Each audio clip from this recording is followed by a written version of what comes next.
Liam Lawson looks set to be replaced by Red Bull Racing as early as the Japanese GP. After a very disappointing start to life in the Red Bull Racing car, can anybody survive being in that second seat? Now, over the course of the last few months, we've spoke about the replacement of Sergio Perez, and that turned out to be Liam Lawson. Liam Lawson has now gone on to show in multiple race weekends that he just quite doesn't have the edge to be in that Red Bull car right now. But what are Red Bull going to do, and how are they going to deal with this circumstance? Now, in my opinion, I think there's a lot more at play than just Liam Lawson not being a good racer, and I think that's something which needs to be discussed in this video, because I think anybody you put in that second seat isn't going to be successful, and I'm going to explain every reason why in this video. But before we get into that, if you have not done so already, hit that subscribe button down below and turn on that notification bell to stay tuned for all of my latest Formula 1 content and news that will be heading your way across the course of the 2025 season. We're trying to keep up with daily content, so make sure you've got that notification bell on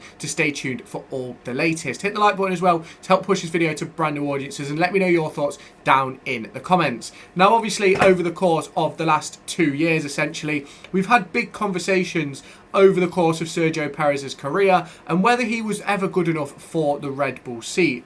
Now, in my opinion, I've always felt that Sergio Perez is an elite midfield driver, but never good enough to make that step up to the top team. And I think the last 2 years did ultimately show that as well, even when he was comfortable in the car. We then go on to bring in, Red Bull go on to bring in essentially a rookie, someone who's drove 11 races and hasn't completed a full season, and it just hasn't quite gone to plan. Now, ultimately, I don't believe that Liam Lawson is a bad driver in the slightest. I believe that Liam Lawson has tons of quality and tons of potential, but the problem is the way that Red Bull set up their car, and this is the key fact which I want to speak about. Red Bull build their car so much so that it's always built towards Max Verstappen. The car is on a knife edge, whether you're an elite experienced driver or a rookie driver, and if you're just 1 centimetre out on any part of the setup, you're done for. And that's what Liam Lawson is finding. Liam Lawson wants to be fighting at the front. There is no way in hell that Liam Lawson is turning up to race weekends and going, oh, I'm happy to just qualify at the back and have a recovery drive to P13 or wherever he finished yesterday. It wasn't necessarily a great race for Liam Lawson, and obviously it's not been a great start to the season for Liam Lawson. And for me, I think it's more down to car characteristics than it is down to driver ability or driver potential or anything like that, because I think we saw last year and the year before when Liam Lawson stepped in for Daniel Ricciardo when Daniel Ricciardo got injured, and then stepped in when Daniel Ricciardo moved away after Singapore. There's plenty of quality in Liam Lawson. He certainly does know how to drive, and the problem that we're seeing right now is Red Bull's failure to give a car that is good for both drivers. Now, I'm not saying that Liam Lawson in an equal car where they're both sort of not necessarily prioritised, I'm not saying that he'd be better than Max Verstappen, but I certainly don't believe he'd be 7-8 tenths off. Now, I'm not going to say Max Verstappen isn't an elite driver, because obviously he is, and I'm not going to say that Liam Lawson is an elite driver, because obviously right now he isn't. But as we head towards the third race of the season, the Japanese GP, we're getting all these talking points of Franco Colapinto going to VCOB, Yuki Tsunoda stepping up to Red Bull Racing. Now, for me, if I'm Yuki Tsunoda, I say no. I would say no, honestly. I would personally turn around to Helmut Marko, turn around to Christian Horner and go, absolutely not. I'd rather be moved out of the team. I'd rather go and race somewhere else, because Yuki Tsunoda is in some of the form of his life. He's had an unbelievable start to this season, and I fear anybody who steps into that second seat is going to struggle, and really struggle. And it's not necessarily because they aren't good enough. It's not necessarily because they can't compete with Max Verstappen or the other drivers at the top end of the field. But it's because of the way the car is designed and built into that narrow setup window which suits Max Verstappen. Now, over the years, we've heard Daniel Ricciardo, we've heard Alex Albon, we've heard Pierre Gasly, all have these comments, as well as Sergio Perez as well, over the course of the last 12 months, that because Max isn't struggling, they don't see an issue with the car. They think everyone should perform to the level Max does, because that's the way they build the car. Now, for me, I'm all for building in the direction of your faster driver, but I also think that this is a team sport. You should have a car that both drivers are comfortable driving, and that both drivers are able to put into decent positions. There is no reason why a Red Bull should be going out in Q1. I said that last year with Sergio Perez, and I'll continue to say it this year. Whoever takes up that second seat, there is no reason for that Red Bull to go out in Q1. It is not a bad car. It is, in my opinion, arguably second fastest. And some people say, oh, it's the Mercedes. Some people say, oh, it's the Ferrari. But for me, it's quite obvious that the Red Bull is up there. The reason why Red Bull get the underdog mentality is because the second driver is never good enough.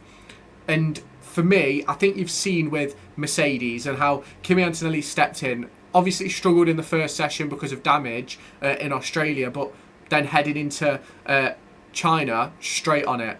Yes, he wasn't necessarily up there in the fight for a podium or anything, but he was in a good position for most of the race and qualified in a good position. And there's no reason why Liam Lawson should be qualifying down in 20th place, 18th place, wherever he's been qualifying, because it just has not been good enough. Now, I obviously do a ranking system, which you will have seen at the end of my Chinese GP review yesterday. If you haven't done so already, make sure you go and check that out.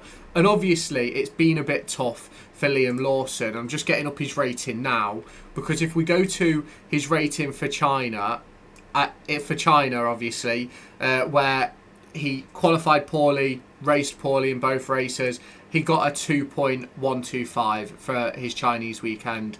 And in Australia, he got a 2.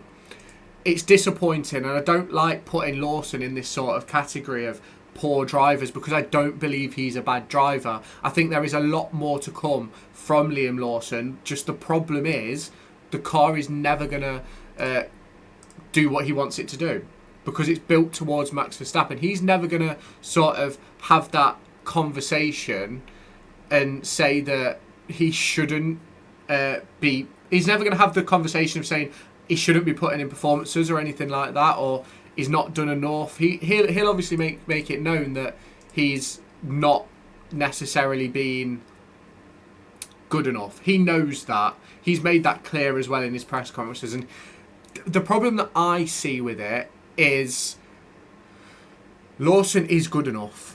I think if you put him in the Mercedes, the Ferrari, the McLaren, I think he competes. I think he gets into Q3. But you put him in the Red Bull, and it's a car that's so built towards Max Verstappen that it turns out that it's a bit of a failure of a car. And obviously over the course of whatever happens heading into Japan, whatever happens heading into the Bahrain and the races after that, it's always going to be a struggle for Liam Lawson because the car is not built towards him. And I do believe that you have to have a middle ground of a car that suits the driver, a car that suits both drivers. And I think that was the problem with Sergio Perez. I think Perez in a Mercedes would be closer to Russell than he would be close to Verstappen in a Red Bull. I think he'd be closer to Lando in a McLaren than he would be to Verstappen in a Red Bull, and Charles in a Ferrari, or Lewis in a Ferrari. I think he'd be closer in those circumstances because the cars aren't aimed at one driver. And that's obviously something that needs to be discussed over the course of the next few weeks and months. Obviously, by the time you're watching this video, it's probably going to be about 12:30 on the 24th, maybe even a 1 o'clock upload. But it's certainly something which needs to be discussed, because I don't think Liam Lawson's a bad driver. I just think Red Bull are too focused on Max Verstappen, that as long as he's putting in good performances, they do not really care. Now, obviously, you can let me know your thoughts down in the comments. If you have not done so already, make sure you hit that subscribe button and turn on that notification bell. Let me know your thoughts down there, and I'll catch you in my next video.